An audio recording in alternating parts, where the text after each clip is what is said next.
Welcome back.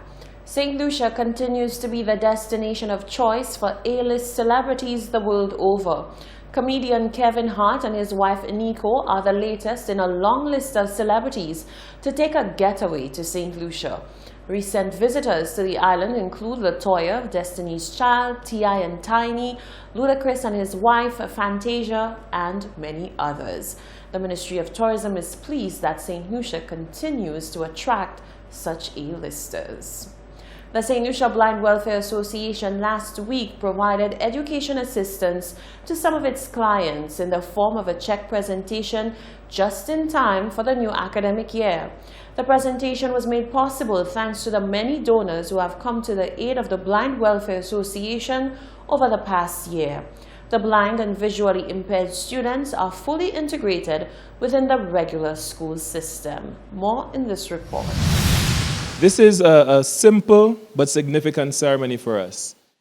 During a check presentation ceremony in support of clients of the St. Lucia Blind Welfare Association, SLBWA, President of the association, Glenn Simon, reminded parents and students of the importance of a good education in transforming lives for the better.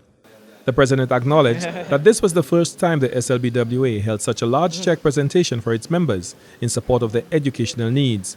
11 parents of students attending both primary and secondary schools around the island were presented with checks as part of the education assistance from the SLBWA.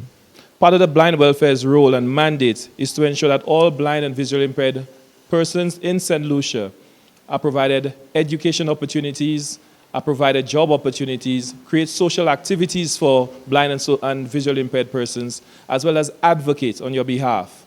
Advocate for equality, advocate for empowerment, advocate for social services and the like.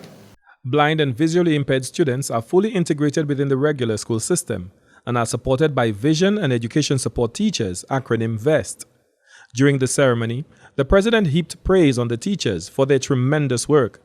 Only 10 teachers work with over 50 students distributed among 30 schools on island, plus another 24 students at the Denry Child Development Center. Despite the limited resources, the students continue to hold their own when compared to their sighted colleagues. They do such a good job that one of our students who wrote this year got to the school of their choice, the Castries Comprehensive Secondary School. And it means that the integration program is working. The teachers are working. They need more assistance, and this year we're happy to say that this academic year will be supported even further by the Ministry of Education, who has recognized the hard work of SLBWA and moved the support for the education program, the national education program, from $20,000 to $100,000. Support us. Coordinator for the Vision Education Support Program, Raymond Thompson, said parental support is integral to the success of the education program. It's not just about the teachers. It's about you parents, how you motivate your children, how you love your children, what you do with your children. Take the time, spend time with your children, find out what is going on with them, help them with their homework. Speaking on behalf of parents was Antonius Tixey. Antonius is currently the sole breadwinner for his family. He is a farmer who is himself totally blind. His daughter topped the Common Entrance exam at her school, Blusher Combined in Miku, with a score of 91. She will be attending the St. Joseph's Convent in September. So the children will use it, they'll use it wisely. So, well, some of them just starting from one, so we make sure we continue our hard work succeed. So we mustn't give up because it's another stage in life for them. The check presentation took place at the Lion's Den in Sanssouci, Castries. Glenn Simon reporting. This year, 80 St. Lucians will set off to Trinidad and Tobago for the 14th annual Carifesta celebrations. The Cultural Development Foundation is at the forefront of preparing participants for the event. Coming off the heels of 2 successful showings, Carifesta coordinator Andre Esnard gives insight into preparations. The show in Trinidad will be held on the 23rd of August to an audience that we are expecting will be a packed audience at the main Queen's Hall in Trinidad. One such presentation gathering national attention is a play written by Monique Ogis and Jesse Mayers titled A Little Folk Tale. Initially portrayed by the Sir Arthur Lewis Community College Drama Club in 2018, the play has been adapted and is ready for the big stage. Very robust, intense audition for that play. And the actors were selected, the cast was selected from that audition.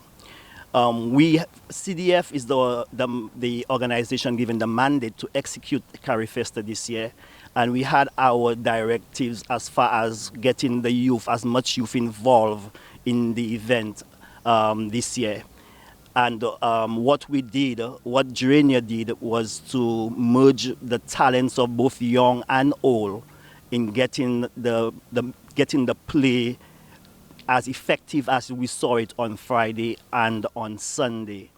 A lot of training went into this, a lot of preparation went into it, and all in all, it came out as beautiful as it was over the weekend. The Cultural Development Foundation says it has the utmost faith in this year's participants and believes that they will execute well at CariFesta.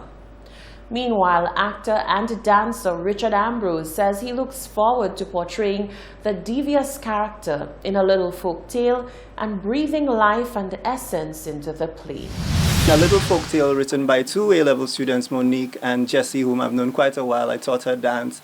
I get to portray this very sly character. And the interesting thing about the script is I transform from an older man to a young boy who's being pressured by his friends and who feels that he really is getting a bad deal in life. So it's an interesting opportunity to make a statement about that. And I'm thrilled to go to CariFesta again because you see the wealth of Caribbean talent. I'm also ecstatic because I get to go with one production that I created myself called Belelesh. Ambrose says the production, entitled Belelesh, dives into the intricacies of being a male in St. Lucia. Which is a male story where we tell everything happening in St. Lucia from Christopher Hippolyte from Wasco to why men don't whine in public. So little things like that. So CariFesta is an amazing opportunity and I'm thrilled to be part of it. Big up to my little folktale family. The contingent representing St. Lucia at CariFesta 19 is set to depart for Trinidad on the 15th of August. CariFesta will run from Thursday, the 22nd of August to Monday, the 26th of August. This is the Hot 7 TV Nightly News. Tennyson Glasgow is up next with all the sporting action.